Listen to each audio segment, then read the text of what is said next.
Olá pessoal, tudo bem? Como é que vocês estão? Eu espero que todos estejam bem. O meu nome é Arthur Delguercio Neto e nós estamos aqui para mais um episódio do DGCast, o podcast do blog do DG, que tem como principal intuito trazer ideias de grandes nomes do direito notarial e registral. Você assiste o nosso podcast pelo canal do YouTube do blog do DG, que é o meu projeto acadêmico. E caso você ainda não tenha feito a sua inscrição no canal do YouTube do blog do DG, eu te convido a fazer isso agora e também ativar as notificações de novos vídeos. Com essa dupla medida, você não perde nenhum conteúdo do nosso canal. Antes de começar o episódio de hoje, eu quero agradecer os nossos 3 apoiadores atuais do projeto: a Ciplan, que é uma empresa de softwares para cartórios; a Deva, que é uma marca de roupas que tem vários projetos sociais e nos veste aqui em todos os episódios; e também a Simplificart, que é uma empresa de soluções digitais para cartórios. Os links, nomes, contatos desses 3 apoiadores, aos quais eu sempre deixo o meu agradecimento, estarão no descritivo do nosso vídeo. Sem mais delongas, para começar o episódio, eu quero anunciar o nosso convidado, que é um amigo, um grande tabelião, o Alexandre Cassama, 27º tabelião de notas de São Paulo. O Alexandre, além de tabelião, é um grande estudioso, um grande professor de direito notarial e registral. Alexandre, é uma alegria ter você aqui conosco. Seja bem-vindo ao DGCast. Poxa, a alegria é toda minha. Na verdade, eu acho que, não sei se eu já te falei isso, mas a minha trilha no direito notarial começou com você, Arthur. Que legal. Antes de eu passar para concurso, eu fiz alguns cursinhos, assim, né? Você dava uma aula. E aí eu falei, eu preciso entender melhor o que significa, né, ser tabelião. E eu até, na época, eu me inscrevia nos cursos que você tinha, individuais, que não estavam nos cursinhos. Assim, antes Sim. de virar tabelião, né? Eu falava, assim, o que vão me perguntar sobre reconhecimento de firma, sobre apostilamento de AIA, né? Parece que não tem muita teoria. Uhum. Então eu queria me aprofundar antes, né? Pensando puramente em prova de concurso. E fiz alguns dos cursos seus, assim. Que legal. Para mim, de verdade, assim, desde o início, assim, eu sempre tive muita dificuldade de achar doutrina de direito notarial, né? Na época você tinha ali pouca coisa, 2, 3 livros. Verdade. E então acho que todo mundo que estudou mais ou menos naquela época te tinha como referência, eu também, né? Então, fico feliz. Uma Obrigado. grande honra Muito estar aqui obrigado. com você hoje. Que honra ter você aí também, nessa posição tão legal e tendo, enfim, passado um pouquinho aí pela nossa história dando aulas, né? Que é uma parte que eu gosto muito. Eu adoro. Sempre me perguntam, né? Você gosta mais de ser tabelião ou professor, escritor? E claro, eu gosto mais de ser tabelião, né? Eu só exerço as minhas outras atividades porque eu sou tabelião. Eu amo ser tabelião, eu escolhi ser tabelião porque quando eu mudei para Itacoaquecetuba no 7º concurso, eu tive a opção de escolher bons cartórios de registro de imóveis, mas eu sempre amei a atividade do tabelião de notas. E aí eu me mantive a ela fiel, mas eu reconheço que dar aulas também, escrever, né, propagar o direito notarial e registral é algo que me encanta muito. Tem muita gente falando sobre o nosso trabalho de fora da atividade e pouca gente de dentro fazendo isso, né? Então é uma coisa até que eu quero explorar com você aqui ao longo do nosso episódio. Mas Ale, já que você tocou em história, a gente habitualmente começa os episódios por aqui falando justamente um pouco sobre a caminhada dos nossos entrevistados. Então, a pergunta que eu queria te fazer é: você desde menino, ali adolescente, você já queria fazer direito, né? Você já tinha a ideia de ser um profissional do direito? Isso existia na tua família, sim ou não? E aí eu queria que você contasse pra gente como é que foi, né, o teu período universitário, os teus primeiros contatos com a atividade notarial. Então pode ir no seu tempo aí trazendo os pontos que você achar legais e de repente eu interrompo aqui para pedir alguma coisinha adicional. Tá, então vamos lá. Não, né? Eu nunca quis fazer direito, na verdade. Até quando eu entrei na faculdade de direito, não era uma escolha muito certa, assim, para mim. Eu sempre gostei muito de estudar, assim, né? Enfim, aquela história. Eu lembro quando eu era criança, assim, o pessoal perguntava, e aí, você vai ser o quê quando você crescer? Eu falava, eu quero ser astrônomo, paleontólogo, arqueólogo, tudo. Que Tudo. Eu lembro legal. que eu aprendi a ler com aquelas figurinhas de dinossauro que tinha no Uhum. chocolate, sabe? Sim, sim. Aí eu ficava vendo, assim, herbívoro, carnívoro, né? Olha, que Então legal. eu sempre tive muito interesse, assim, de criança mesmo, né? Dinossauro, planeta, não sei Você o é de quê. São Paulo?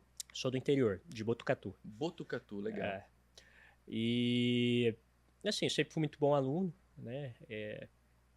Sempre... eu fui, na minha família, assim, o pessoal, em geral, né, não fez faculdade, né? Na geração anterior à minha. Uhum. E todos eles trabalhavam muito, Tá. muito, assim. Eram comerciantes, né? Chegaram a trabalhar, plantar tomate, essas coisas, assim. E a minha mãe falava muito pra mim, assim, se não quer trabalhar, tem que estudar. Se não quer trabalhar, tem que estudar. Aí eu via ela, assim, comerciante, aquela história, né? Assim, todo dia, 6 da manhã, você tá de pé. E de sábado, 4:30 da manhã, você tá de pé. Não tem fim de semana, né? E aí eu falava, não, cara, eu não quero chegar na idade da minha mãe e tá tendo que fazer isso, sabe? Então vou estudar. E aí, desde eu lembro da minha primeira prova, o sentimento da minha primeira prova, assim, na primeira série, um medo enorme, né? Acho que toda Uhum. criança passa por isso. Sim. Mas desde a primeira série eu sempre fui muito estudioso, assim. E aí quando cheguei no colegial já tinha aquele negócio, assim, né? Aí, pô, você vai fazer medicina, né? Você vai fazer medicina. Também nunca quis, assim. A única certeza que eu tinha que eu não queria medicina. Nada de biológicas, na verdade.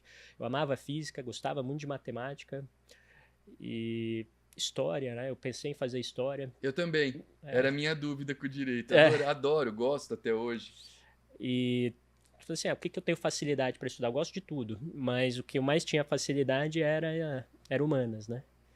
E eu lembro, assim, eu comprei na banca de jornal, comprei a Crítica da Razão Pura, do Kant. Tipo, antes do colegial, sabe? Eu li o primeiro capítulo que ele explicava lá os pressupostos... Você foi o único adolescente que comprou esse material na banca, né? E não o Foi. álbum da Copa do Mundo. Da existência do tempo. Eu li aquilo e me achava super inteligente. Falei, não, realmente o tempo existe. Aí eu lembro que eu comprei Nietzsche, né? Assim falava Zaratustra. Esse livro, lido numa época muito imatura, assim, né? Pirei, né? Falei, meu, tá tudo certo aqui, a verdade está sendo dita aqui. Então eu queria muito fazer filosofia ou história. Tá. E aí, né, eu tinha um tio já falecido, que na época veio morar, né, enfim, em casa e aí ele ficava falando assim, não, eu acho que qualquer coisa que você fizer, você vai se dar bem, mas eu, se fosse você, tentava no direito, porque o direito você vai ter uma vida econômica mais estável, não sei o quê. E acho que é um pouco misturado, assim, né? A ideia da minha mãe também de, pô, quem não quer trabalhar, precisa estudar. Então, assim, então eu preciso estudar para ganhar dinheiro. Sim. Né? Então acho que um pouco disso foi para dentro, assim, e falei, bom, vou prestar direito. Direito tem essa áurea, né, de formar profissões rentáveis, do doutor, eu acho que um pouco disso também. Eu lembro que quando eu pensei nessa época da minha vida, eu tive a dúvida com a história, que eu achava legal, mas uma dúvida até pequena. Eu sempre quis fazer direito, eu não sabia do cartório, mas direito era uma coisa que eu tinha mais enraizada até por questões de família e tal. Mas eu acho que o direito tem um pouco disso. E o direito também, eu vejo ao lado, talvez, da administração como duas faculdades meio coringa, assim, né? Se o cara não sabe muito bem o que faz, vai para uma das duas, porque em tese, você teria um leque maior de opções, né? Existe um pouquinho Ele disso. falava isso, não, depois você pode estudar história. É. E aí fui, né?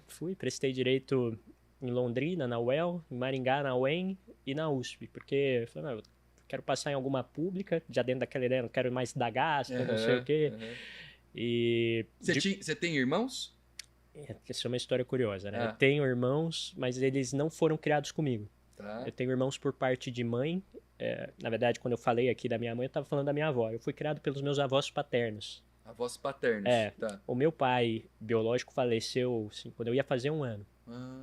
E aí eu fui criado pela mãe e pelo pai dele, que para todos os efeitos, para mim, foram meus Os pais. seus pais. Tá, A minha mãe mesmo, eu só vim retomar contato com ela quando eu tinha uns 15 anos, tá. por meio de um irmão, que era irmão só por par de mãe, que é o Jefferson, que foi me procurar. Assim, ele era um irmão mais velho. Falando, minha mãe sempre falou que a gente era irmão e tal, vim te conhecer, imagina, né? Eu sempre soube Com 15 anos. mais ou menos, eu não lembro Tá. exatamente, mas era por aí. Eu sempre soube da existência deles, né? Mas pra mim, como eu tinha pai e mãe, nunca foi assim uma super curiosidade, né? Tá. Então, E você tem contato com eles hoje em dia? tenho mais com o Jefferson, né? Tá. Eu tenho o Jefferson, que é o mais velho, a Tamires, que é um pouco mais nova, e o Cauã, que é bem mais novo. Tá. E o Jefferson foi quem me procurou, o Jefferson com quem eu mantive contato, Uhum. né? Assim, eu sei das notícias e tal. Tá. Sua mãe E biológica você não tem contato? tenho Tem. distante, assim, Distante. distante. Curioso. Mas, Curioso. mas o que eu acho mais curioso é que eu e o Jefferson, eu acho a gente muito parecido. A gente foi criado Ah, totalmente separado, enfim, ele é pastor. olha, É, que legal. mas tem algumas coisas assim que é engraçado, né? Ele fala assim, e quando acontece tal coisa, você também não fica com raiva? Porque todos os filhos da dona Agra ficam com raiva. Eu falo, cara, você tá descrevendo exatamente o que eu penso. A nossa essência tem um pouco disso, né? É, Do lastro biológico, né? é, Claro que o é. afetivo tem um super valor, mas biológico também, né? Tem umas coisas que. É curioso você ver É isso, né? curioso, curioso. Mas enfim, aí você tava falando da faculdade de Direito, eu pensei em irmãos pra ver se alguém tava no mesmo rumo, mas aí você Não. tava. Naquela época tava você com os teus pais, então os avós pais, vamos assim dizer, O né? meu avô pai faleceu também quando eu tinha, acho que 10 anos, mais ou menos. Uhum. Sou muito ruim com datas, tá? Então tava eu e minha mãe, né? Tá. E aí eu prestei o EM, o UEL e USP. Eu cheguei a pensar em prestar carreira militar uma época. Falei, eu preciso ganhar dinheiro logo. Sabe aquele negócio assim, Aham, como eu era criado pela minha avó, né? Falava, não, preciso ganhar dinheiro pra minha avó parar de trabalhar. Aquela coisa claro. toda, né? E até esse meu tio falou, não, você não precisa virar militar, vai pra direito, porque a gente Uhum. segura, não sei o que e Sim. tal. E na época eu prestei o UEM, o UEL e USP, porque de Botucatu, a UEL e a UEM era mais ou menos, até um pouco menos, a distância de Franca, né, da Unesp. Tá. Então eu falei, fiz já Londrina, Maringá, já tinha amigos, colegas ali que iam querer fazer e tal. Então eu Uhum. falei, não, eu só vou prestar essa. E em São Paulo acabou que só prestei a USP de faculdade, né. E foi assim, né, a UEM eu passei, acho que não me lembro, assim, no primeiro semestre do terceiro ano, sabe? Que dá para fazer a faculdade dá para você fazer o vestibular antes de se formar. Aí a UEL, logo que saiu o resultado, assim, em janeiro, fui lá, fiz matrícula na UEL, tava super feliz. O critério era a distância, assim, né? Então Uhum. eu prestei primeiro a UEM e passei. Aí por que eu não fui pra UEM? Porque a UEL era 1 hora a menos. Tá. Aí prestei a USP, deu certo. Aí você mudou pra São Paulo. Mudei para São Paulo, foi um baque, assim, né? Um baque.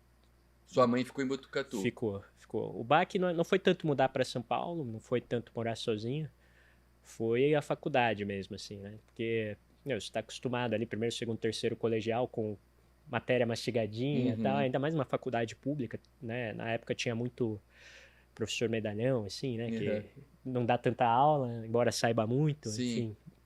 enfim, foi um baque. E aí você entra e, não sei, né? Todo mundo ali, meio que uma elite ali que todo mundo fala francês, italiano, né? Arranha um alemão. E Cara, você? mas alemão eu falo inglês, né? Malemar português, né? Morei um ano fora, não sei onde. Falei, cara, preciso estudar, Melhor. sabe? E foi assim, Pô, os mas legal, dois. esse é um lado bom também, né? Acho que a gente tá num ambiente. Eu acho sempre muito legal. O pessoal fala muito hoje em dia sobre ambiente, né? Ah, você é a média das 5 pessoas com as quais você convive, você não sei o quê. Mas, cara, deixando essas frases meio prontas de lado, uma coisa que é inegável é que normalmente quando você tá em ambientes onde as pessoas conhecem mais do que você, tem uma tendência da gente se esforçar mais pra ter resultado. Né? Eu acho legal, porque com o tempo, enfim, você também escreve, dá aula, tabelião em cartório grande. A gente frequenta muito lugar que, em tese, a gente tá ali no que tem de mais conhecimento, né? Mas você buscar o lugar onde você, em tese, vai mais para a cadeira do aluno é legal também, né? A gente É, vai se mantendo com aquela curiosidade viva, né? De querer estar atualizado, de querer crescer, porque, pô, você falou de medalhões, né? Quantas pessoas. Eu conheço muita gente boa, mas que o cara parou no tempo, porque ele não estuda mais, ele não sabe de um provimento novo que saiu, ele não sabe de uma mudança tecnológica.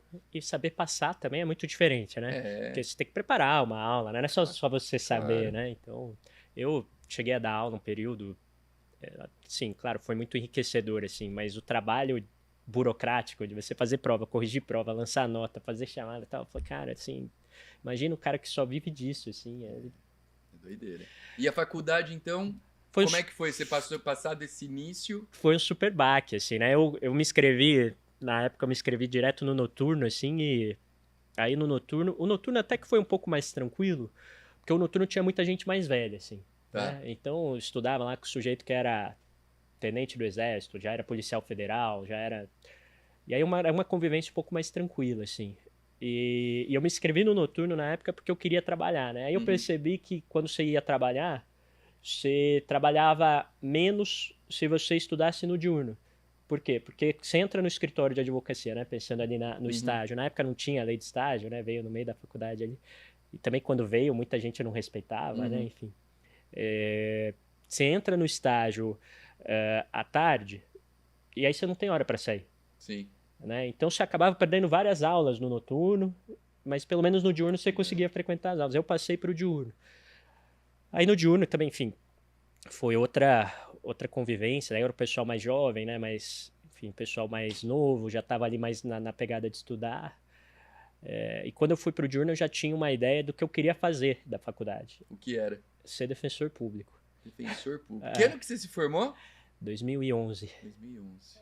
E aí, você levou essa ideia adiante? Como foi? Levei. Foi maravilhoso, né? Eu tenho muitos amigos na defensoria. Você chegou a ser defensor público? Fui defensor por quase 7 anos. Foi sua primeira profissão pós-faculdade? Foi. E aí, conta um pouquinho dessa época. Maravilhoso. Eu lembro da aula, assim, teve um defensor daqui de São Paulo que até queria descobrir o nome dele, mas hoje é impossível. Assim, ele apareceu lá na aula, era uma aula de constitucional, falando sobre as carreiras jurídicas. E, poxa, já tinha tido aula com juiz, com promotor e tal. Falei, cara, nem sabia que existia. Isso com era... titular de cartório tinha tido aula? Não teve. Aí. Não teve. Curioso, tá melhorando hoje em dia isso, né? Tá melhorando. Teve. Tá melhorando. E... falei, pô, é isso que eu quero fazer. É isso que eu quero fazer. Eu gostava muito de direito penal. Né? Eu sou mestre em direito penal. Né? Olha, é muito curioso. Deu mestrado em direito penal? Direito penal. Você não tem cara de que gosta de direito penal, não. Então, porque, assim, quando você vai estudar direito penal, quais são as dois grandes ramos, né, de estudo? Assim, como o direito civil é teoria do negócio jurídico, por exemplo, do direito penal é teoria geral do crime e pena, né, funções da pena. Sim. E os dois, você entra de cabeça em filosofia. Então, era coisa que eu já gostava. Né? Você vai falar, pô, o que é a teoria geral do crime? Depende, para quem? Né? Então, você tem várias escolas que estudaram o fenômeno do crime e da pena e tentaram explicar todas elas com uma base filosófica muito assentada. Assim. Então, eu falei, meu, isso daqui foi o que eu achava que eu podia fazer com o direito. Estudar filosofia, Sim. Né? E aí ainda descobri que tem uma profissão legal que te paga, né? Que te paga bem. Então eu falei, pô, só quero ser defensor. Aí eu saí da faculdade, entrei no mestrado, enquanto estudava no cursinho, já entrei no cursinho para concurso, que eu só queria defensoria no 4º ano, assim. Então fiz um ano de cursinho, o segundo semestre do 4º ano, primeiro semestre do 5º ano. 4º ano você já estava no cursinho, então junto com a faculdade e com o trabalho. Trabalhava, era estagiário, estagiei 6 meses num escritório, assim. O que me afastou da vida privada, né? Eu tinha um chefe que tinha ali 10, 12 anos de escritório e era um cara, assim, sensacional. E às vezes quando acontecia algumas besteiras, né? Trabalhava no contencioso civil, né? Então aquele negócio, prazo, tempo inteiro, na época o processo não era digital, então quem ia lá tirar foto do processo... no fórum, né? Éramos nós, né? Fazia geral no fórum lá, no João Mendes e tal. E... às vezes acontecia alguma besteira, assim, algum erro, normalmente do estagiário, né? A culpa é sempre do estagiário. E assim, ele ficava angustiado de um jeito. Eu não sei se era dele, mas assim, claramente tinha um medo ali. E eu ficava pensando, cara, assim, não é possível que um cara que trabalha tanto, que tem tanto tempo dentro do escritório, tá com medo de ser mandado embora. Sabe? Mal sabia você que você ia ser tabelião, né? Mas isso fica pra daqui a pouco. Eu digo no medo de coisas, né? Quanta gente age em nosso nome, né? Mas falamos sobre isso daqui a pouco.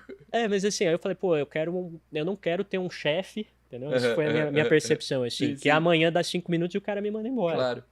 E aí insegurança gigante. Aí eu vou pro concurso. Aí, estagiei no Ministério Público Federal, era um estágio muito tranquilo. Aprendi bastante também, mas era, assim, comparado com o escritório, você não trabalhava 30% do que estagiário trabalha no escritório, né? Sim. Então dava para fazer tudo, dava para fazer a faculdade, até porque aí você vai indo crescendo. O primeiro ano foi muito difícil para mim, né? Apesar de, enfim...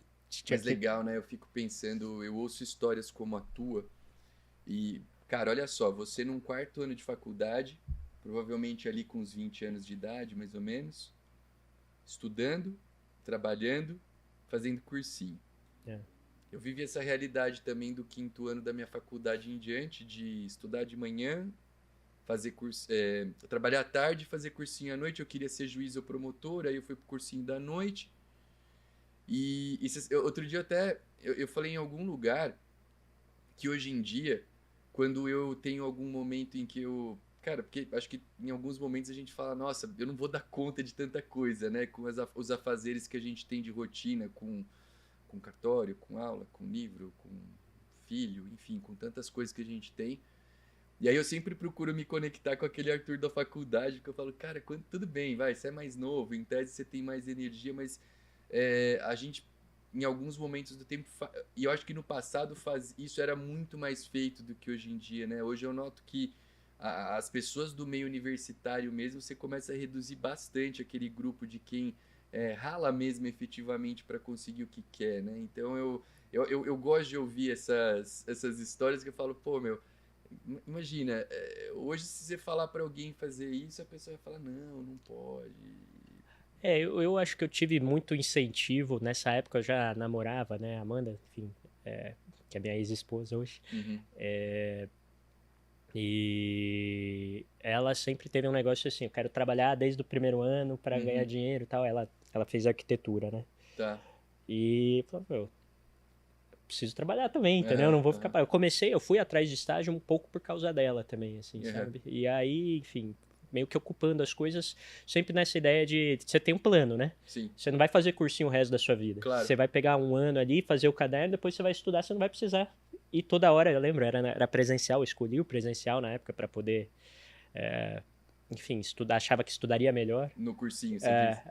Eu fui obrigado, eu sou de uma época que não tinha. Não tinha tele. Cara, quando eu terminei, quando eu passei no concurso no 3º concurso de São Paulo de cartório, e no de delegado da Polícia Federal, que foram os concursos que eu passei junto ali naquele momento do tempo, foi quando o Flávio Monteiro de Barros estava lançando o primeiro curso por CDs à distância. Ele mandava um tubo de CD e aí você assistia aula por CD. E eu usei isso, porque como eu continuei estudando em Campos do Jordão e tal, eu recebi aqueles tubos de CD, fez parte da minha rotina. Eu fiz presencial, eu fiquei aquela história, assim, começa às 7, você sai às 11, né? Uhum. Então, durante um ano ali, você sai do estágio, vai pro cursinho, e naquele meio tempo você tá estudando, né? Tentando adiantar alguma coisa. Eu acho que foi bom, assim, Arthur. Eu acho que... Quanto tempo você levou para passar no concurso na da defensoria? Mais do que eu gostaria, tá? Eu virei defensor em 2013. 2 anos. 2 anos. 2 anos. Tá bom, né? Mas assim, Você queria antes? Eu tive um processo longo de reprovações, assim, nas defensorias.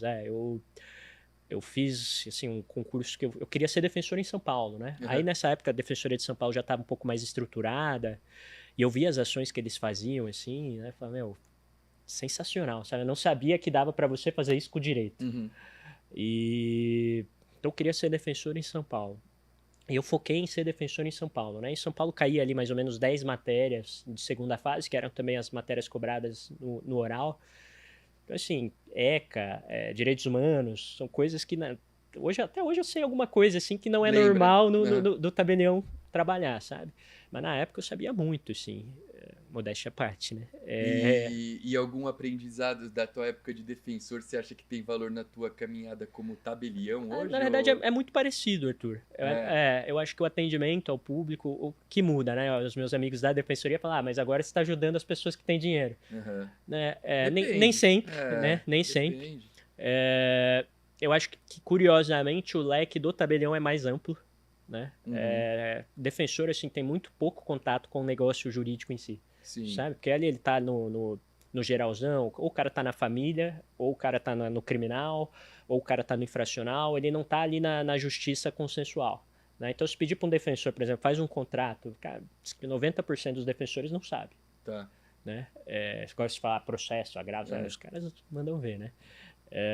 Então, eu acho que nessa esfera do consensual, parece simples quando você não está na prática, você tem uma amplitude muito maior de soluções e de coisas que você precisa atuar ali no dia a dia. Uhum. Né? Porque, querendo ou não, a defensoria nesse aspecto, ele como qualquer função pública, né? Ela acaba te direcionando, Uhum. né? Então, você vai ser defensor do crime. Pô, você vai saber um monte de coisa de processo de conhecimento. E até isso, assim, né? Eu, quando passei na Defensoria do Paraná, eu fui direto para a execução penal, né? Que é a área que atua depois da condenação. Você passou no Paraná antes de São Paulo, é É, isso? não, então, eu queria ser defensor em São Paulo. Deixa eu falar, então, Ah, essa sim. história. E aí eu fui reprovado aqui. Eu lembro que eu tava super bem, assim, na primeira fase, acho que passei entre os, sei lá, 30, 20 primeiros. Eram 100 vagas, alguma coisa assim. Aham. E aí na segunda fase era uma peça que era uma revisão criminal na peça de penal. E eu fiz habeas corpus, porque a principal tese ali era prescrição. Eu falei, prescrição, habeas corpus, vambora. Uhum. E o examinador na época zerou minha peça, assim, cara. Eu lembro de eu vendo sair o resultado e eu reprovado, tava em Botucatu, Uhum. domingo de madrugada, assim, 3 da manhã. E aí, meu, eu fui direto pegar o ônibus pra vir pra São Paulo, pra fazer o recurso, pra ele tentar aceitar. Não deu. Até curioso, assim, acho que umas 15 pessoas que foram reprovadas comigo nessa prova de São Paulo, depois viraram defensores comigo no Paraná. Ah, Porque todo mundo fez habeas claro. corpus, né? Aí depois eu fiz uma prova no Rio de Janeiro, que eu também fui para a segunda fase, reprovei na segunda fase lá, tentei fazer o recurso, não deu. Rio de Janeiro tem uma prova bem peculiar, assim, é uma Uhum. prova bem aberta. Aí eu fui pro Sergipe, tentar tudo só defensoria. Só defensoria. No Sergipe, Rodou o Brasil. fui para Tocantins, Olha que legal. no Sergipe eu fui até a fase oral, eu estava em segundo na fase oral. Né? Fui num crescendo, assim, né? Aham. Porque eu não parei de estudar. Daí na fase oral caíam, acho que 7 matérias. Civil, penal, processo penal, constitucional, aí não lembro se era direitos humanos, ECA, e direito administrativo. Então dessas 7 matérias, a única que não caía em São Paulo era direito administrativo. Aham. Eu falei, pô, o que eu sei de direito administrativo? Eu sei serviço público, princípios, né, direitos, é o que eu preciso saber para ser um bom defensor, né? Não para ser um bom procurador de Estado, por Uhum. exemplo. Então, eu não vou estudar direito administrativo, porque são 7 matérias, 6 eu vou bem, na Sim. sétima eu sei mais ou menos Me e garanto. vambora. Aí cheguei lá na fase oral, no dia da fase oral, era sorteio de qual matéria você ia ser arguido. E aí você foi sorteado em Eu administrativo, lembro, eu claro. fui o primeiro a puxar, assim, e eu pensando, administrativo não, pá, puxei, a mulher olhou pra mim e falou assim, deu pra ver que você gostou, hein? Era meu aniversário, 3 de fevereiro, né? Aí antes de fazer a prova, o pessoal que estava ali esperando ser arguido se juntou, assim, quem tirou a mesma matéria, para fazer uma revisão de última hora. Morrendo de medo. Aí sentei lá com o pessoal, começamos a conversar, até falei, pô, tô na média, sabe? Dá pra Dá se pra virar, passar. né? Eu não preciso passar em primeiro, né? Dá pra tirar como o pessoal fala lá na engenharia, né? Os 5 bola é 10, né? Se tirar 5 na prova é 10. Aí fui fazer, cheguei lá, tinha um papelzinho assim, você virava e tinha uma questão, um problema e 5 questões. E, putz, eu achando que ia cair princípio, serviço público, sei lá o que, chegou lá, era uma questão de cessão de licitação. Aí, eu falei, meu. Caramba. Aí a primeira pergunta eu não respondia, eu não conseguia passar para a segunda pergunta sem responder a primeira, e foi isso. Né? Lascou. Aí, assim, nesse momento, assim, foi um momento que eu fiquei com esse questionamento. Assim, eu falei, cara, será que eu nunca vou passar? Uhum. Porque é habeas corpus, é a direito administrativo. E aí, abril, já estava aberto o concurso do Paraná. E legal, só, desculpa te interromper, é um ponto que para muita gente que escuta, que presta concurso, e às vezes a pessoa vê, né, alguém, você, eu, outras pessoas que aqui passaram e falam, ah, pô, pra ele foi fácil, e não, né, o que eu sempre falo, não é fácil pra ninguém. Ele tá contando aqui as histórias de reprovação que ele teve, eu já contei as minhas várias vezes aqui. Ah, acho que o segredo da aprovação no concurso é a constância mesmo diante da reprovação. É aquela ideia de que cada reprovação. Claro, enquanto você está vivendo, você absorver isso dessa maneira é muito mais difícil. Mas é entender que, cara, se você está dedicando o seu melhor, existirão reprovações, mas uma hora a tua aprovação virá. Eu fui para o Paraná um pouco nessa perspectiva, assim, não, eu tenho 2 alternativas. Ou eu acho que eu nunca mais vou ser aprovado, ou eu acho que eu tô cada vez mais perto, porque todas as outras vezes eu reprovei na segunda fase. Eu nunca tinha passado em segundo, Uhum. né? Eu passei em segundo até a fase oral, só não fui aprovado. Sim. Então, fui com essa cabeça. No meio do concurso do Paraná, eu prestei um concurso da Defensoria de São Paulo de volta, que eu fui para a segunda fase em primeiro, né? Em primeiro lugar, na primeira fase e tal. Eu não fui fazer a segunda fase, aí já estava aprovado no Paraná. No Paraná. E acho que foi isso, assim, entender que concurso é um pouco de aleatoriedade, mas quanto mais você tenta, mais você cobre o edital, né? Você foi defensor, então, pré-cartório só no Paraná. Você não chegou a vir para São Paulo como defensor público? Eu não fui fazer a segunda fase. Você não foi, tá. Fiquei lá no Paraná. Escuta, e você falou que teu sonho de faculdade era ser defensor. Foi. Você passou no estado do Paraná, que acho que é um bom estado, né? Maravilhoso. Para trabalhar como defensor. Maravilhoso. Onde é que foi a vontade de ir pro cartório, né? então, isso que eu acho que é uma curiosidade. Por que acho que duas questões, né? Algo vamos chamar assim, te desiludiu com a profissão, com a defensoria pública. Foi. E ao lado dessa pergunta, por que cartório, né? Por que não magistratura? Por que não MP? Por que não advogar? Sei lá, conta um pouquinho disso. Então, eu assumi no Paraná, eu pude escolher, né? Enfim, fui morar direto em Curitiba e já peguei a execução penal, até orientado por amigos meus aqui de São Paulo. Não, a execução penal é uma área legal, tal. E meu mestrado em Direito Penal, né? Nesse período eu estava fazendo mestrado lá na USP também, então eu falei, vou. E assim, o começo foi muito maluco, assim, porque a gente foi a primeira turma de defensores do Paraná, né? Então eu lembro, assim, da gente fazendo mudança de sede, nós, aprovados, fomos lá, marcamos um sábado, pegamos tudo, levamos para outro lugar. Caixa. Foi muito maluco, assim. E aí começamos a atender nos presídios, né? Acho que atender nos presídios, assim, curiosamente, era a parte boa, assim, sabe? Eu gostava muito de falar com o preso.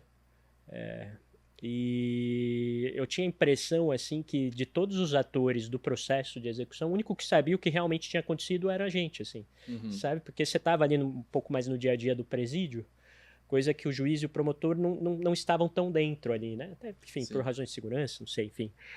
Então, quando tinha algum problema e chegava na mão do juiz, chegava, assim, um pedacinho da história, claro, sabe? E essa era uma parte boa, assim, né? Putz, eu peguei a parte de execução penal no Paraná, uma época, acho que teve 16 rebeliões, assim, eu acompanhei umas 7, 8, assim. Eu lembro, até hoje eu lembro que o que acontece, né? Tem rebelião, o pessoal corta energia, não sei o que, aquele escuro. Aí quando termina a rebelião, entra o choque, né? Pra fazer a revista de todo mundo, não sei o que, e eles entram com os cachorros, né? Uns cachorros gigantes, né? E eu lembro tanto do cheiro do presídio, assim, muito claramente, cheiro de mofo, assim. E eu lembro do barulho dos cachorros latindo no escuro, assim. Esse barulho eu nunca esqueci, sabe? Esse foi um aprendizado maravilhoso, assim. Eu achei a vida como defensor era muito boa. O trabalho de defensor não me desiludiu enquanto defensor. O que pegou para mim, assim, acho que também foi um pouco da época ali, passei um período ali no Paraná, no auge da Lava Jato, assim, meio que você ser defensor do criminal, você se tornava também um criminoso, né? E acho que isso também teve uma certa ideologia de muitos atores da justiça, assim, sabe? De uma hora para outra, assim, a gente começou a ter fricção com muitos juízes que entravam, os promotores também, assim, alguns claramente estavam numa cruzada ali, sabe? Um embate, assim, né? E eu era o inimigo, né? Acho que foi isso, assim. Eu acho que a melhor parte da execução penal nessa época era ir pro presídio, curiosamente, atender o preso. Eu atendia numa penitenciária de segurança máxima lá. Era a única penitenciária de segurança máxima estadual. Então, tava os líderes do PCC. Tá. Isso significava o quê? Significava que era uma cadeia, uma penitenciária que tinha ordem, assim, e que os presos, querendo ou não, tinham algum respeito, sabe? Então, às vezes o cara vinha te consultar com você, você olhava o negócio, o processo dele, né, o relatório de execução dele, e falava, você tem direito à progressão daqui 10 anos. Aí o cara falava, 10 anos? Então tá bom, obrigado, doutor. Ele só queria saber quando tinha, né? Queria que você fizesse, que até nisso tem uma diferença, assim, né? O cara fala, eu não tô te pagando pra me tirar. Você chegou a ter algum caso marcante, assim, alguma coisa de alguém que você falou, algum que você queira ou possa citar, assim, algo que você falou, puta, aqui... Eu tive vários, nessa época eu fiz muito mutirão carcerário, assim, tinha um juiz que pra mim é um ídolo lá, que era o Dr. Moacir, doutor Eduardo, enfim, Eduardo Nino, Moacir Dalla Costa. Uhum. Eles ficavam dentro do presídio, iam lá e organizavam os mutirões e... Aí era muito diferente a visão, né? Uhum. Só que eram períodos extraordinários, assim. E tem vários casos, assim. Eu lembro de uma vez que atendi um preso, assim, isso é engraçado. E ele caiu com droga na cadeia, assim, né? Ele tinha um baseado de maconha, né? Então, assim, ó, é o seguinte, você tem uma pena longa, né? Por causa desse baseado aqui, sua progressão vai ficar lá para não sei quando. Então você vai falar que esse baseado não era seu, não tem outras provas, acharam no meio da cela que tinha um monte de gente, não sei o quê, você só nega porque, enfim, estamos aqui no mutirão também, é uma questão enfim, de todos os casos que chegou aqui, esse aqui é um dos menores dos problemas. Beleza, fomos para a audiência, aí chegamos na audiência, aí o juiz interrogando ele, né? Então, seu fulano de tal, e essa droga aqui? Tava na sua cela? Ele olhou para mim assim, tipo, tava na minha cela. E era sua? Ele olhou assim pra mim, olhou pro juiz e falou, não era minha, não. Aí ele falou, de quem era, então? Ele olhou pra mim assim, tipo... Que eu vou... Aí eu falei pro juiz, não, minha não era, excelência. Era dele, do defensor. O juiz começou a rir e tal, tinha um outro juiz junto. Eles conversaram ali, falaram, Parece que eu tinha um programa humorístico, vai lá e faz igual eu faço, mas não pegava, o cara não pegava a fala toda, né? Mas vários, assim, eu tive um caso na Copa do Mundo, teve um jogo em Curitiba e teve uma depredação, aprenderam um menino lá, um adolescente de 15 anos, sei lá, que tacou uma pedra num banco. Aí tinha que atender ele lá na delegacia e como é que funciona, né? Era o crime ali sem violência à pessoa, ele podia voltar para casa, mas ele precisava de um maior responsável que assinasse o termo que ia apresentar ele na data e tal. E aí todo mundo foi liberado, menos esse menino. Aí esse menino não foi liberado porque na casa dele não tinha telefone. Tá. E o pai não tinha celular. Aí, enfim, fomos até a casa do menino, né, de carro, eu e outro defensor. Era um terreno vazio, assim, e no meio tinha uma casa de madeira. Começamos a chamar e tal. Aí saiu um cara, assim, todo desconfiado, claro, né? Acho que Sim. 2 sujeitos de terno e tal. Pois é. Vão me prender, né? Aí falou, o senhor é não sei quem? Por quê? Quem gostaria? Tal. Ah, somos da defensoria, tal. Seu filho, infelizmente, né, foi apreendido numa situação, você precisa ir até a delegacia. Ele saiu já xingando, assim, eu sabia, não sei o que, tal. Aí entrou no carro, né, no nosso carro, e aí, enquanto ia pra delegacia, ele ia xingando, assim, né. Uhum. E aí uma hora ele falou assim, eu fiquei tanto tempo preso nesse lugar, depois passei não sei onde... E aí acendeu aquele alerta, assim, né? Quem tá aqui comigo, né? Não, não era nem medo. Era um medo de eu levar o sujeito lá e ele ficar preso. Sim. Aí Tá. começamos a consultar, ver se tinha mandado alguma de prisão e tal. Eu falei, nossa, eu tenho certeza que não tem nada, né? Não, já paguei tudo e tal. Mas por que esse caso me marcou, assim? Porque é a prova que o sistema não funciona, entendeu? O sujeito pai passou pelo infracional, depois passou pelo criminal e agora está indo para a segunda geração da família. E provavelmente assim ficará, né? Se não acontecer um ponto fora da curva, né? E tem os casos legais também, assim, né? Eu lembro à noite, assim, às vezes estava andando lá em Curitiba, assim, os caras passavam assim, ô, doutor, lembra de mim? E aí você não lembra, né? Porque quando ele tá preso, ele tem roupa de preso, cabelo de preso, fala igual preso, aí quando ele sai, cabelo muda, é outro, né? Roupa, você não lembra, mas que bom que deu certo. Mas escuta, quero saber do cartório, senão vai terminar nosso episódio, eu quero falar de cartório. Não, tá legal pra caramba, mas eu quero escutar um pouco da tua jornada dentro dos cartórios, que eu acho que é extremamente valiosa, né? Como é que você foi pro concurso de cartórios? Qual que foi a jornada tua pensando em estudo até você chegar? Tá, então, no aí 27º? eu comecei a ter uma desilusão com o sistema de justiça, entendeu? Uhum. Com tudo isso que eu passei e tal. Eu falei, pô, o que eu sei fazer da vida, de novo? Eu sei passar em concurso. Então eu vou prestar um concurso, né? Podia mudar de profissão, não sei o quê, não. Vamos aproveitar o que eu tenho. Eu vou prestar um concurso que seja o mais distante possível do processo. Que eu não tenha que fazer audiência. Aí eu falei, o que dá? Ficou legal. Aí Ficou legal. comecei a estudar para cartório. Algum foco específico? Você já Não. pensa assim, Falei, nada. meu, qualquer um que eu passar, que me dê uma estabilidade, né? Eu gostava do que eu fazia, então também não tinha uma urgência, assim, de passar. Você morava, esse tempo do Paraná, você morou em Curitiba. Curitiba. Meu primeiro filho nasceu lá, o Bento nasceu lá em 2017. Tá. E a gente tinha uma vida muito boa em Curitiba, assim, né? Cidade boa lá, né? Não, maravilhosa, maravilhosa. E aí eu passei num concurso, acho que foi no 10º, acho que foi. Mas eu não passei bem o suficiente para assumir uma serventia que me desse uma certeza que eu podia ir sem medo, sabe? Tá. Que é um detalhe dos concursos para cartórios para vocês que nos assistem, né?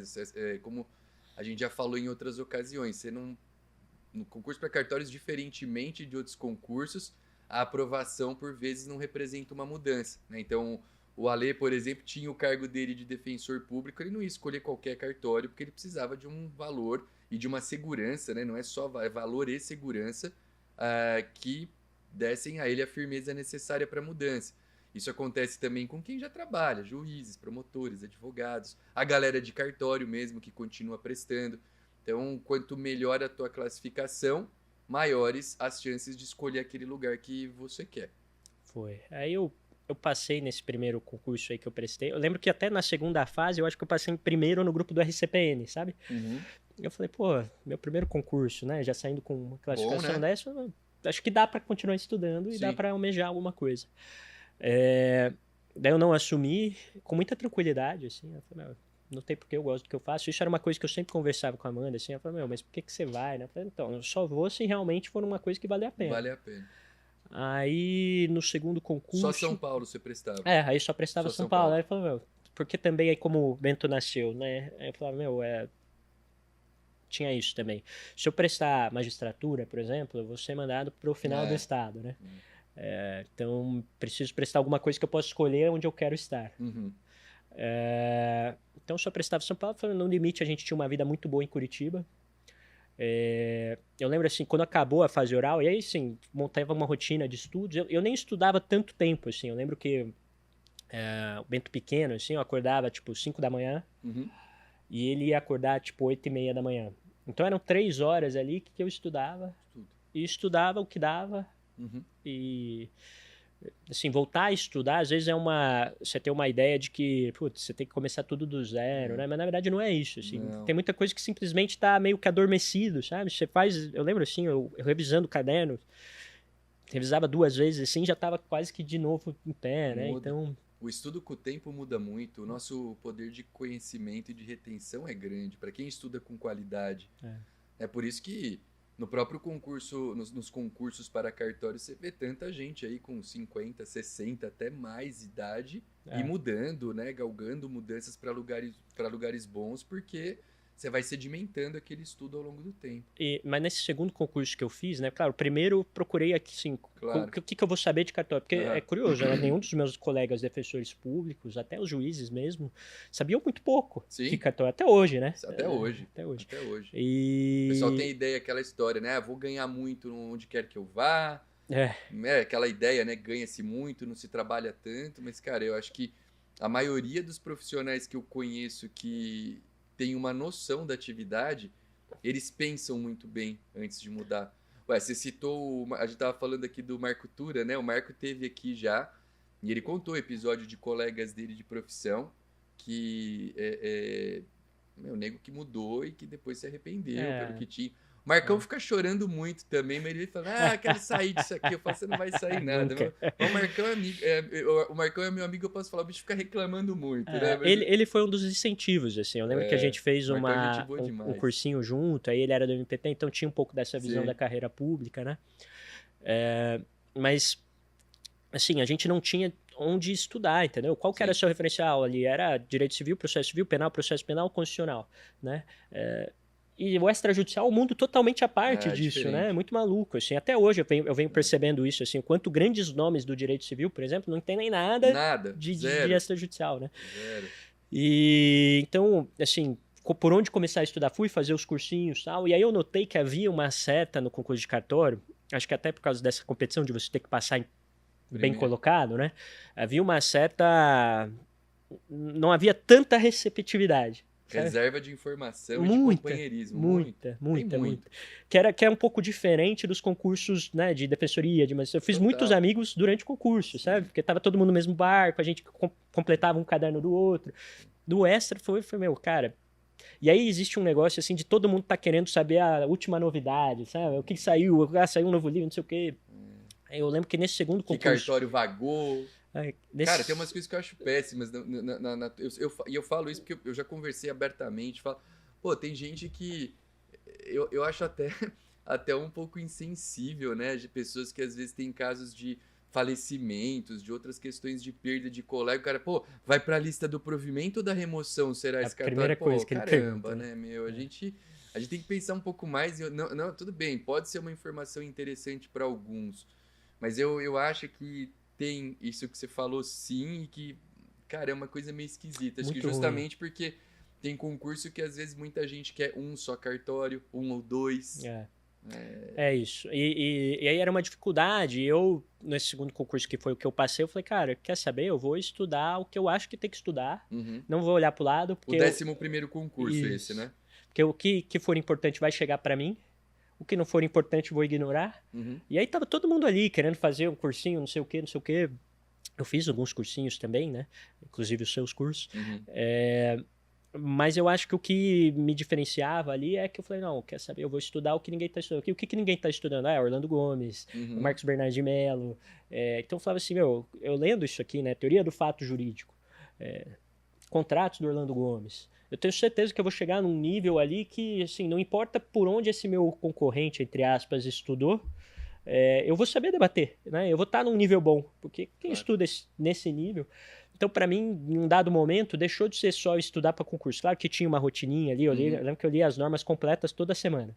Durante um ano. Se eu dividia as normas em 6 dias, eu lia todos os dias as normas completas. Baita dica. Para São Paulo ainda é uma dica maravilhosa. Durante um ano, assim. E eu li 50, sei lá, quantas semanas tem? 50 e tantas semanas, eu li as normas ali durante um ano. Mas... eu sempre focava em ler doutrina. Focava em ler doutrina. Então, vai estudar direito administrativo. Pô, eu li a Maria Silva inteiro, sabe? Vai estudar direito civil. Aí, direito civil não era só o manualzinho básico ali de concurso. Então, eu ia nos clássicos. Eu entendia que aquilo ia me diferenciar. E diferencia, de fato, né? Quando você tem o tempo e a percepção, é maravilhoso, porque... você foge do trivial. E aí você pega gosto, né? Porque você não está estudando aquilo só para passar no concurso. Isso, você está entendendo como funciona. É prazeroso dentro do que dá para ter prazer nesse ambiente, né? Isso. Aí, assim, por exemplo, eu fui para a fase oral, né? Aí, acho que minha fase oral foi na segunda semana já, assim, né? Enfim, longo, né? O concurso. E aí demorou esse concurso, né? Travou no final, né? Teve um problema no CNJ, não sei o quê. Eu lembro que na segunda semana eu terminei o meu concurso. E... aí eu tirei uma semana de férias, assim, essa semana eu não vou estudar nada. Fiquei jogando videogame, assistindo filme. Você gosta de jogar videogame até hoje? Não, eu nem gostava na época. Ah, tá. Mas eu falei, não, eu vou fazer isso, sabe? Enfim, jogo com meu filho hoje. Mas eu fiquei uma semana parado. E aí, no meio do concurso da fase oral, eu já voltei a estudar na segunda semana depois. E eu não sabia que eu ia passar, né? Eu falei, acho que fui mais ou menos, talvez dê para passar, mas o que eu quero é começar a estudar agora e que demore muito o próximo edital. Pro 12º. Porque eu tava muito bem e eu sabia que no próximo eu ia estar melhor ainda, entendeu? Exame oral é engraçado, né? Às vezes eu no 7º concurso eu lembro também que eu saí como... eu sempre fui bem em exame oral de tirar boas notas. Mas eu sempre saía e falava, não sei, a gente não tem às vezes noção, né? Porque tem muita argumentação, é um exame que também você não... hoje até tem, né, um pouco mais como saber a tua performance em detalhes, mas, cara, até bem pouco tempo atrás você sabia da tua nota ali e era isso, né? Você não dá pra saber onde errou, onde vai melhorar, né? Eu, na minha fase oral, eu tinha um examinador do Ministério Público lá que tava perguntando pra todo mundo direito penal do inimigo. Direito penal do inimigo. Meu mestrado era direito penal do inimigo, né? Eu falei, não, direito penal do inimigo, vamos lá. Caiu? Eu cheguei lá e só perguntou consumidor e estatuto do idoso. E aí eu cheguei no Takeda, né, que era o examinador lá do registro, ele olhou pra mim e falou assim, você é o Alexandre Cassama, né? Professor, sabe tudo de direito penal, né? Uma coisa. Pena que eu não sei nada de direito penal. Vamos falar de direito e registro. E aí ele fez um monte de pergunta, até depois quando a gente passou, enfim, hoje Takeda, né, colega ali, enfim. Sim. O cartório dele fica 2 quadras do meu. Que legal. Gente boa ele, né? Uma baita máquina. Referência, né, pra todo mundo. E eu fui perguntar pra ele, Takeda, e aquela pergunta que você fez? Ele falou, qual? Eu expliquei, ele falou, não tinha resposta não, viu? Mas manda pro terceiro que é o registro. Aí ele falou pra mim, ele falou, não, esqueci o nome do promotor, só tava perguntando direito penal pra todo mundo. Aí eu cheguei pra ele e falei, ó, esse cara aqui sabe tudo de direito penal, não pergunta nada de penal pra ele, porque Que ele vai... quem é bom, ele falava assim, quem é bom em tudo. Muito amigo, né? Mas deu certo, né? Assim, não foi. Eu acho que é isso. Assim, você não consegue ter uma autoavaliação muito clara, né? Sim, No final, sim. minha nota na fase oral foi ótima. E eu saí de lá, até falava pra Amanda assim, Amanda, não sei como eu fui, acho que poderia ter ido melhor, mas não tô com o sentimento de que as coisas saíram erradas, sabe? Uhum. Então, voltei a estudar já pensando que no próximo eu ia passar, entendeu? Mas saiu o resultado antes. Saiu, acabei indo pro 27, né? O 27, Como foi a tua... Você passou em qual lugar? em primeiro no Primeiro, grupo de acho que notas. porque você não comentou aqui. Então, É. o Caçamba foi o primeiro lugar do concurso no grupo de notas. Nos outros grupos você passou também? Não, no RI não. No RI não No e no RCPN? No RCPN acho que eu passei em segundo. Legal, então aqui, gente, a pergunta que eu vou fazer agora tem muito a ver com a colocação dele, porque o Caçamba foi o primeiro colocado no grupo dos tabeliões de notas e protestos, né? Que é um dos grupos que a galera mais deseja também. Eu acho que se você sair perguntando para os concurseiros, a maioria vai falar que quer o grupo do RI, né? O cara quer um registro bom. Eu, por exemplo, é o que eu falei, eu nunca quis. Eu tive a oportunidade aí de bons registros, mas não me interessava ser registrador. Mas eu noto que tem muito tabelião até que fala, bom é no registro, né? Lá tudo tem prazo, tem territorialidade, não sei o quê, então eu não quero ser tabelião. Você, primeiro lugar, então você tinha um universo todo de escolhas ao teu dispor. Você teve alguma dúvida entre ir para o 27 e para outro local? E qual foi? Se sim, qual foi? Como que foi a Bom, tua primeiro que escolha? nessa época do concurso eu queria qualquer uma, né? Como eu era defensor público, não tinha conhecimento de como era o dia a dia, eu falei, eu vou no que tiver mais tranquilo, que tiver mais rentável. Aí, o RI, até é engraçado, né? O Takeda, no exame, ele falava de uma planta, você tinha que desenhar a planta, né? E eu errei a planta. Eu lembro de eu saindo da prova de segunda fase, conversando com o Caleb, né? Nosso colega lá do registro. Caleb foi para São José do Rio São Preto José, agora, né? E aí a gente comentando a resposta, assim, ele falou, não, mas isso aqui dava pro fundo da igreja. Eu, não dava pro fundo da igreja. Não dava, tal. Ele explicou, eu falei, não acredito, eu inverti a planta. Aí eu fui falar com a minha esposa, que é arquiteta, ela queria me matar. Ela falou, não acredito que você errou a planta. Enfim, aí fui pro Notas, pro RCPN, fiz ali uma conta de padaria, né, aí com a ajuda do advogado, que me ajudou na transição ali. E ele falou, não, cara, eu acho que pode excluir os RCPNs, né, dos grupos nesse concurso, os notas estão melhores. Aí eu falei assim, ó, aí tinha um concurso, até nessa época eles falaram pra eu falar com você. Eu falei, não, você tem que falar com o Del Guercio, porque tinha um só, Notas e Protestos, que era o de Embu das Artes. Embu das Artes, que é onde tá o Rudinei agora, né? Rudinei. E ele falou assim, aí a vida do Notas e Protestos é um pouco diferente da vida do Notas Puro na capital. Eu fiz essa reflexão quando eu fui para Itaquá. Itaquá é um perfil análogo a Embu. Acho que é um pouquinho maior a cidade, mas é um perfil análogo. E eu tive a chance de escolher cartórios puros de notas na capital. Só que eu vinha, né? A minha escola era do Notas e Protestos em Campos do Jordão, que, claro, numa proporção menor. Eu tinha um protesto ali que me dava um sustento e o Notas ali, vamos dizer, era um plus para a tua receita. E aí eu fiz muito essa reflexão, porque, pô, é óbvio que em tese atrai. Eu nunca quis morar em São Paulo, mas você ter a possibilidade de ser um tabelião de notas em São Paulo atrai, claro. Você não pode simplesmente ignorar, né? E nós tínhamos 3 cartórios de notas em São Paulo no meu concurso que estavam disponíveis. 2 eu sabia que não chegariam até mim, que era o 22 que a Aninha escolheu e está lá até hoje. A Aninha estava, acho que 2 posições na minha frente. Um era o 23 que está com a Gisele, que estava, acho que 1 posição na minha frente. Mas eu teria a opção de escolher o cartório da Moca, que é o da Luciana, que acho que qual que é o 18. É o 18. E lá era um cartório que até me soava mais interessante porque ele era pequenininho, ele estava num lugar que eu reputava como bom. Eu cresci em São Caetano do Sul, que é ali do lado, ali naquele cantinho. Falei, pô, pode ser uma boa. Então eu ponderei. Mas aí eu falei, cara, eu não sei como é que vai ser pra mim ser tabelião em São Paulo, né? Porque eu quero até que você conte um pouquinho dessa tua experiência. É, Eu não vi como algo que enquadrasse pro meu perfil em alguns aspectos, assim. E eu falei, não, putz, eu tenho uma opção em Itacoaquecetuba que me dá uma base boa no protesto e, cara, vou pra lá e fui, né? E foi isso. foi isso mesmo. O advogado falou, olha, em Embu você basicamente vai ter uma tranquilidade com o protesto, né? E aí você vai ter talvez uma vida mais tranquila. Agora, você acha que você tem gás para queimar? E os cartórios de notas tinham um faturamento maior, né, nesse Uhum. meu concurso do que o Tinha de mais de Embu. um? Tava com o quinto, que tá o Alex, O tava com o Alex? sexto do Henrique, o sétimo do Eduardo Bastante. e o 27, é. Tá. Você E tinha então essas 4 alternativas. foi. Aí eu Legal. visitei todos, aquela coisa, né? E o 27 me pareceu um cartório grande demais. É um pouco dessa visão, assim, Uhum, né? uhum. E o 27 ele tinha uma produção muito grande de firmas. Tá. Até hoje tem. E aí firmas é aquele negócio, né? Equipe gigante, né? Uhum. Mensalista, documento pra caramba. Trabalhoso, né? É difícil de você fiscalizar, né? Você não consegue estar ali, porque o ato de notas, né, de escrituras, no final alguém subscreve, vem para Claro. você olha aquilo, né? Você Sim, sim. consegue fiscalizar. Agora as firmas, Bate pronto. o tempo inteiro.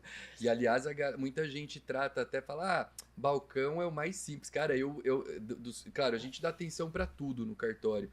Mas o que a gente chama de balcão de firmas, eu sempre dou uma atenção gigante por isso, porque lá é onde tem que estar a nossa maior lupa nos quesitos de treinamento. Falávamos sobre ter bons colaboradores, porque ali a tua equipe, basicamente, ela tá agindo instintivamente dentro dos teus padrões de trabalho. É. E óbvio que você tem que ter lideranças que comuniquem, né, que façam essa ponte, né, entre você e o final para a coisa sair de uma maneira adequada. Mas é o que você falou, diferente. O meu substituto fala que o escrevente de firmas é o corajoso. É, Que o Notas, ele vai saber se virar, né? Enfim, o Notas meio sim. que tem um processo Tem até um a processo. lavratura, né? Agora o Você firma pode chega tirar lá, você dúvidas, reconhece ou não? conversar com colegas. né? E aí eu visitei todos e eu lembro, assim, Arthur, que eu liguei pra Amanda e falei, Amanda, é o seguinte, visitei todos, escolhi que vou ficar na capital, mas todos vão dar uma rentabilidade melhor do que a gente tem na defensoria, mas se você falar pra mim que você quer ficar em Curitiba, nossa vida é boa aí, pra mim tudo bem, Tá eu não bom. escolho nenhum. Aí ela falou assim, não, você tem que escolher algum, pode escolher qual você quiser, porque aí já tinha o Bento, né? Ele falou assim, toda vez que tiver alguma festa, alguma apresentação na escola do Bento, e os nossos pais, ela também é do interior de Botucatu, né? Os nossos pais vão estar no interior, eles não vão querer vir para Curitiba, e você vai ser o único filho, seu filho vai ser o único lá que não vai ter a família junto. E aí você vai ficar se culpando que você podia estar perto e não tá. Falei, tá bom, então vou escolher. Aí eu tinha uma ideia que eu ia escolher o sexto. Que é onde tá o Henrique. Que era onde estava o Henrique. Porque o sexto tinha uma produção quase zerada de filme, então era o oposto do 27. E produzindo só notas, e aí aquela ideia, eu gostei dos escreventes ali, parecia que eles tinham mais tranquilidade, né? Escrevendo de firmas às vezes é muito comercial, não sei o quê. E aí eu conversei com algumas pessoas, essa é uma história contada para poucas pessoas. É por isso que eu falei, verdades nunca antes reveladas. É, isso aí. Bom, tem uma colega nossa que é registradora hoje em Vila Velha, no Espírito Santo, que é a Renata. A Renata é amiga de família, assim, lá de Botucatu também. A Renata Ock? A Ock, Legal. Eu cresci com a irmã dela. E ela o me irmão ajudou. dela também é da área, O Gustavo, né? o Gustavinho. Aqui em São Paulo, né? Ele tá no Acre. No Acre. Com a Laís, tá, que é a verdade. esposa dele. E, aliás, a Laís teve a chance de pegar o 15º de notas aqui e não pegou, assim. Era pra ela, compensava mais ficar lá, assim. Então tem muitas essas coisas, assim, também de cartório. Às vezes você não sabe, né? Parece que em São Paulo tudo dá mais dinheiro, mas não é bem assim, né? Não. Os custos são bem mais altos, enfim. Não. Aí eu conversei muito com a Renata falou assim, cara, eu falei, Renata, tô achando que vou pegar o sexto, porque parece que é uma coisa menor, parece que dá pra controlar melhor. Assim, já que você vai pegar o notas, pega o maior. Pega o maior. Porque notas vai te dar trabalho sendo pequeno, sendo grande. E aí lá em Curitiba, essa parte não contada, tinha uma terapeuta holística, até hoje às vezes eu consulto com ela. E eu ia porque eu ia no presídio e tal, saí muito carregado, vamos lá, tal. Aí ela fazia os negócios. Eu acredito total nessas coisas. Aí no final ela falava, faz algumas perguntas, o que tá te afligindo, não sei o quê. E nessa época eu fui lá, marquei, falei, eu tenho que fazer uma escolha profissional, que é muito importante, que pode definir meu futuro. E basicamente a escolha, assim, para quem é de fora tem uma coisa que, uma escolha que vai te dar uma maior rentabilidade, mas que parece que tem muitos riscos ocultos. Uhum. E tem uma que vai te dar um pouquinho menos, mas parece que é mais controlável. Ela olhou pra mim e falou assim, larga de besteira, né? Escolhe logo a maior, porque a outra também tem vícios ocultos. E de fato, né? Assim, o Henrique... né, você não precisa ser uma terapeuta holística pra me falar isso, mas foi uma coisa que fez todo sentido. Mas a gente tem essa ideia. Todos nós acabamos pensando. Não é porque é menor que não vai ter seus problemas. Sim. A gente o Henrique teve um super trabalho também, né? Então, acho que foi uma escolha acertada. E Quando aí, você começou lá? 6 de fevereiro de 2020. Eu tive um fevereiro muito fora da curva, com algumas escrituras gigantes, porque aí eu já tinha conversado com alguns escreventes, e aí eles seguraram as escrituras para quando eu entrasse. E aí tive um fevereiro maravilhoso, e em março começou a pandemia. É isso que eu ia falar, no pré-pandemia. Aquelas sintomas de depressão, assim, né? Eu lembro que eu... Por que eu não fiquei na defensoria? Não, todo mundo, né? Todo mundo. Aí o pessoal vinha perguntar assim, você preferia ter sido chamado antes ou depois da pandemia? Eu assim, acho que se fosse depois a gente nunca ia ser chamado, cara. Porque ia demorar vários anos. Né? Pode ser, enfim. verdade. Mas foi muito... Nesse período foi curioso, né? Mas foi bom, assim. Porque, como eu falei, eu prestava qualquer coisa. Registro civil, notas, registro de imóveis, qualquer um eu tava topando. E aí, quando eu entrei, um cartório grande, e as histórias que os meus escreventes tinham lá, e assim, o tanto que eles estavam fazendo direito na prática, sem ninguém falar sobre, foi um... Quantas pessoas trabalham contigo lá? Hoje tem, acho que 110, mais ou menos. Nossa, é muita gente. Na época tinha 80. E... É muita gente. Mas, assim, as histórias que passam por ali, né? Aí, nossa. Os escreventes mais antigos, assim, o tanto de coisa que já fizeram, que já atenderam não sei quem, não sei onde. E eu falei, cara, não é possível que tudo passa por aqui e ninguém tá falando sobre isso, sabe? E aí eu comecei a pesquisar e aí eu fui ver, né? Espanha, Argentina, Itália, Alemanha, todo mundo seguindo o mesmo modelo, né? Então a gente tem um ethos muito claro, né? E eu me apaixonei pela profissão ali, tanto que é uma das coisas que eu defendo. Você gosta, né, de ser tabelião de notas? Então, acho que depois da filosofia, da história, foi a coisa que mais me apaixonou. Do direito penal foi a coisa que mais me apaixonou. O que você mais gosta em ser tabelião de notas? O que te encanta? Mas você fala, pô, cara, eu amo ser tabelião de notas por isso. O que é? Eu acho que é o contato, né? Assim, é clichê falar, né? Mas, assim, o contato que eu tive com as pessoas, dos casos mais simples, né? Até os mais, né, drásticos, enfim. A profissão te proporciona um contato direto com o cliente que eu não conheço profissão que dê outra igual, sabe? Eu vejo muito isso, assim, por exemplo, qual que é o problema do registrador, na minha visão? É que a maioria deles tem um contato muito distante do cliente. Total. Porque também eles intervêm num momento do negócio jurídico que é um pouco ruim, assim, né? Já é no final. O negócio já está, entre aspas, acabado. Aí tem um terceiro que não participou de nenhuma negociação, que vai dar uma opinião final sobre uma coisa que correu entre as partes, entendeu? Mas eu acho que além disso que você tá falando, tem o fato, né, Ale, que cara, eu amo ser tabelião de notas por conta esse contato para mim é fora da curva de legal. E é o que eu sempre falo, todo notário e registrador deveriam, por lei, trabalhar bem, mas para o tabelião de notas, principalmente em tempos de notariado, é um sinal de inteligência trabalhar bem. Sim. Então, cara, hoje a gente consegue construir relações nesse 1 a 1 que tem não podemos negar que tem um viés de você querer aumentar o teu fluxo de atendimentos, Sim. que é muito legal. Porque eu acho que você sente... A questão, eu sempre falo, às vezes quando eu falo nisso, a pessoa atrela sempre muito ao dinheiro. E, claro, o dinheiro é bom para todo mundo, mas não é o foco da conversa. É o foco de realmente você notar que o teu trabalho, você está criando diferenciais dele no sentido de ajudar a pessoa. Então, pô, o registro, tem muito registro que infelizmente a pessoa fala, pô, eu quero falar, demora... Eu não consigo falar com o registrador. Quantos dos teus clientes, por exemplo, não tem o teu contato? Sim, falam contigo direto, comigo, né? Sim. É diferente. Não, é uma riqueza, né? Eu falo assim, eu me encantei pelo trabalho dos meus escreventes. E aí, no segundo momento, eu me encantei pelos clientes. Sim. Né?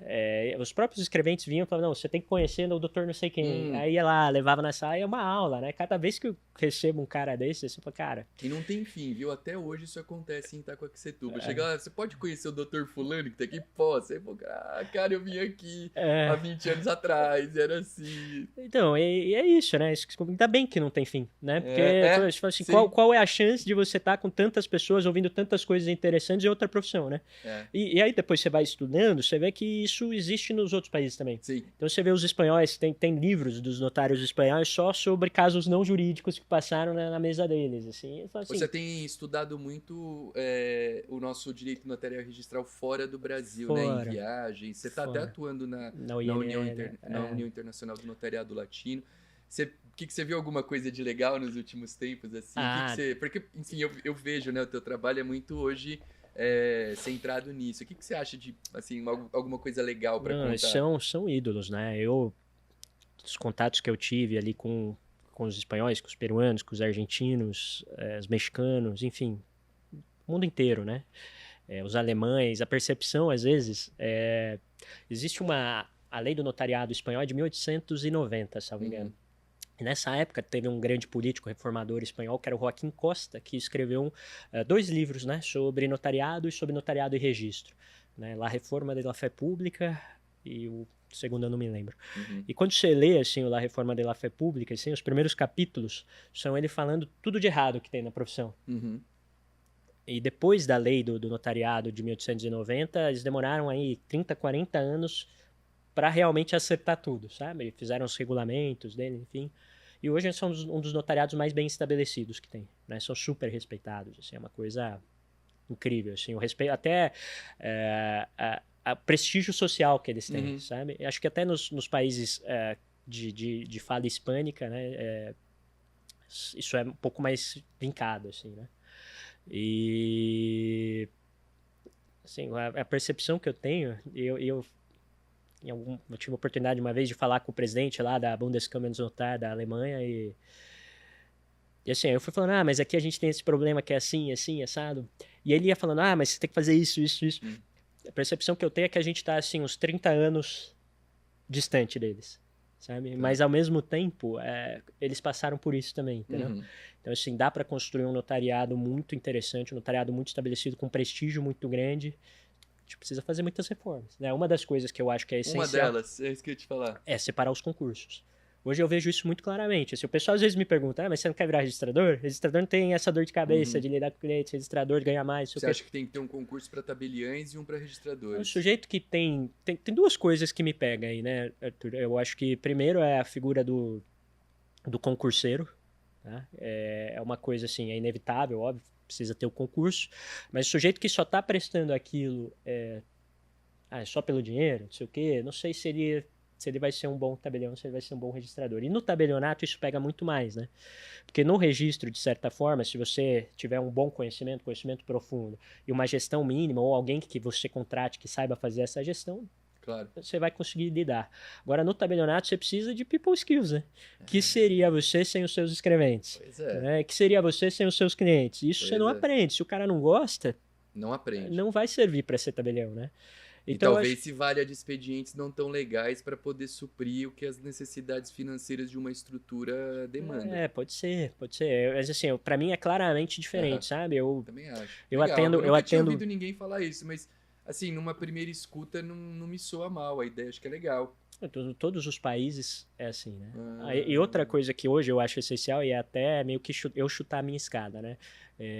Passar em cartório menor antes, sabe? E só poder progredir para os cartórios maiores dentro da carreira. Não por ser uma carreira pública, mas até tem estudos econômicos sobre isso. Tem um estudo justamente da Espanha que fala, o notário vai ter a maior parte da rentabilidade dele no final da carreira, né? Quando ele já está, normalmente é no segundo, terceiro concurso lá na Espanha. E aqui isso não... Isso é um incentivo para quem não tem uma necessidade de curto prazo. E dentro da estrutura, a ideia é justamente você não quer as pessoas que vão se corromper. Né? Porque você tem um sujeito que só pensa em dinheiro imediato numa posição que, de alguma forma, é um gatekeeper ali de diversos enfim, requisitos da sociedade estatal, enfim. Então, até a estrutura do concurso, de certa forma, é voltada para uma seleção. Mas isso aqui serve para o notariado. Né? O Economics of the Notaries é uma coisa, o Economics of the Register, né, the Property Register, é outra.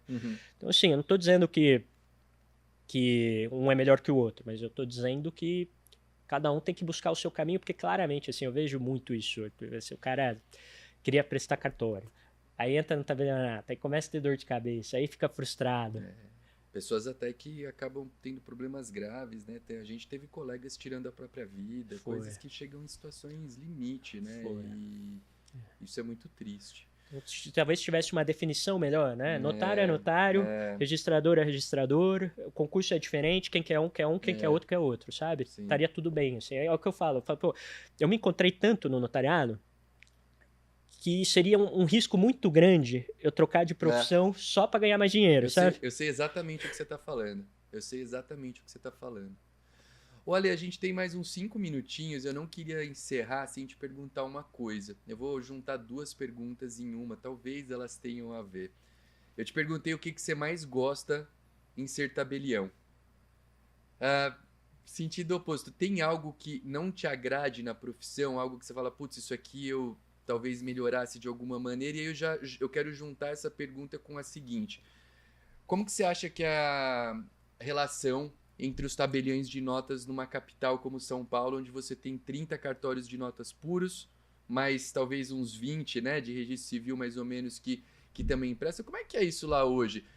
A gente ouve tanta história, né, de problema com captação de clientela, captação de colaboradores entre cartórios. Esses dias mesmo eu estava num evento esse final de semana, 2 pessoas da capital me procuraram para se aconselhar sobre problemas que estão vivendo com colegas, pegando equipes, levando de um lugar para o outro. Dá tua visão um pouquinho sobre isso, talvez algo que você não goste tanto, e já conta um pouco nessas nuances aí de ser tabelião num grande centro como São Paulo. Eu, assim, graças a Deus mesmo, eu não tive tanto esse problema, sabe? Claro que eu já tive escreventes contratados por outros cartórios, já contratei escreventes de outros cartórios. Eu sou muito tranquilo, assim. Às vezes o meu próprio escrevente vem falar comigo, doutor, recebi um convite para conhecer o tabelião no seu. Eu falei, cara, tem que ir, né? E se for melhor para você, você tem que ir. A pior coisa que tem é você trabalhar num lugar que você está infeliz. Nossa, né? Isso é verdade. Absoluta verdade.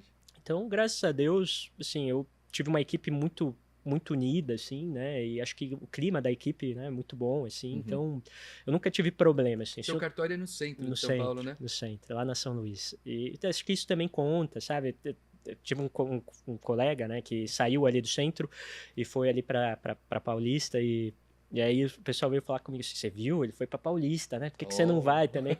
Não, para mim todos têm que sair do centro e só ficar o 27, porque eu gosto muito da região. Então acho que é mais assim, eu não tenho tanto esse problema, graças a Deus, tá? É claro, assim, né? São 30 e mais, acho que, sei lá, 15, não sei quantos.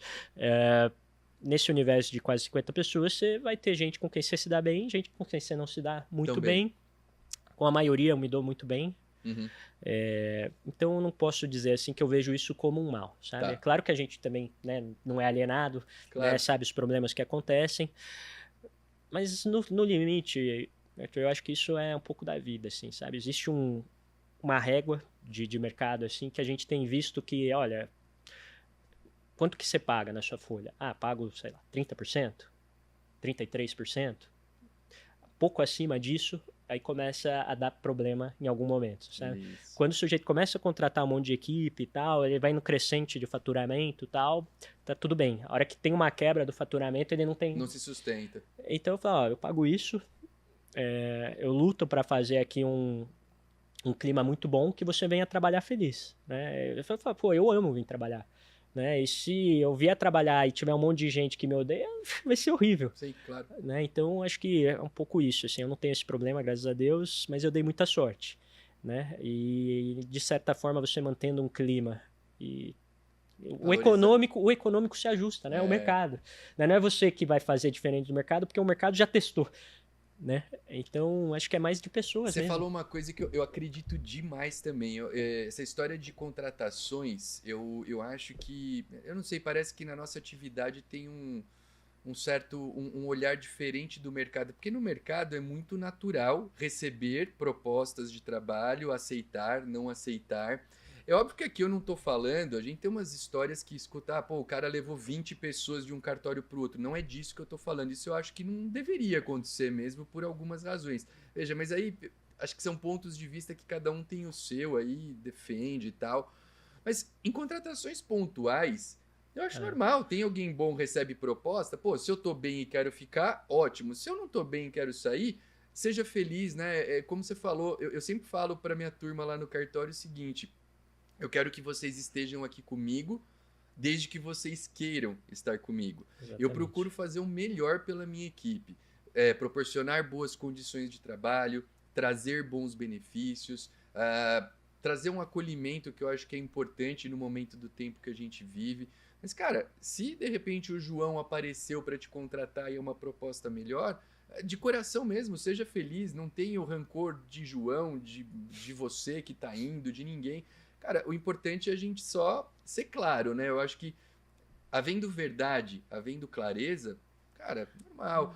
Eu acho que. E duas coisas, assim, né, que eu acho que existe, assim. Primeiro, né, se você está iniciando um cartório do zero, como aconteceu com o nosso colega lá, o Rafael, Uhum, né, como aconteceu com a Renata, enfim, uhum, acho que de alguma forma você tem que tentar se manter, né? Então é natural que no momento inicial você queira contratar é gente, isso. etc, etc.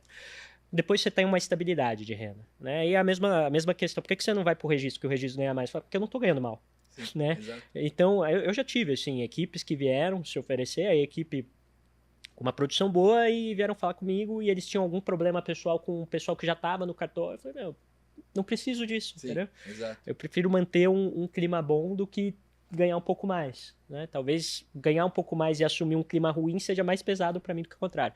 E uma segunda coisa que eu acho que é muita verdade é que o escrevente antigo, assim, o escrevente que tem o amor pela profissão, existe um gap geracional dos escreventes, assim, não Tem. sei se existe isso em Itaquá, assim, você tem escreventes antigos muito bons Sim, e você tem escreventes muito novos, muito bons, assim, e ali na meio termo, assim, é difícil se achar, muito sim. porque os filhos dos antigos não Não seguiram quiseram. profissão.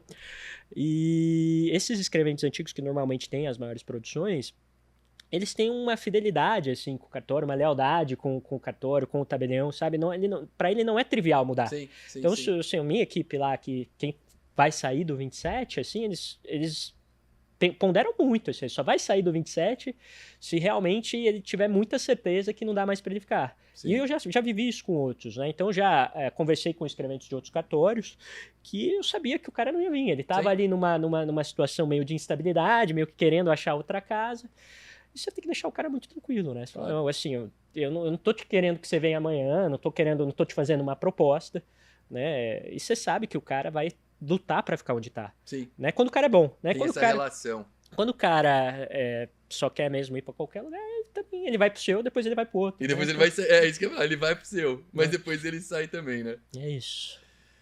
Ale, faltou falar tanta coisa, mas a gente falou tanta coisa boa, a gente tem um tempo aqui. Até passamos normalmente o tempo da gravação, mas é que a conversa é boa. Eu fiquei muito positivamente. Eu já conheci um pouco da tua história, mas ouvir você falar é bem legal e mostra que você é merecedor de estar onde você está. Eu Ah, acho obrigado. que a serenidade com que você conversa, a tua história, a tua luta aí, eu acho que são coisas que enriquecem muito e eu acho que o notariado como um todo ganha muito de ter um cara como você atuando aí.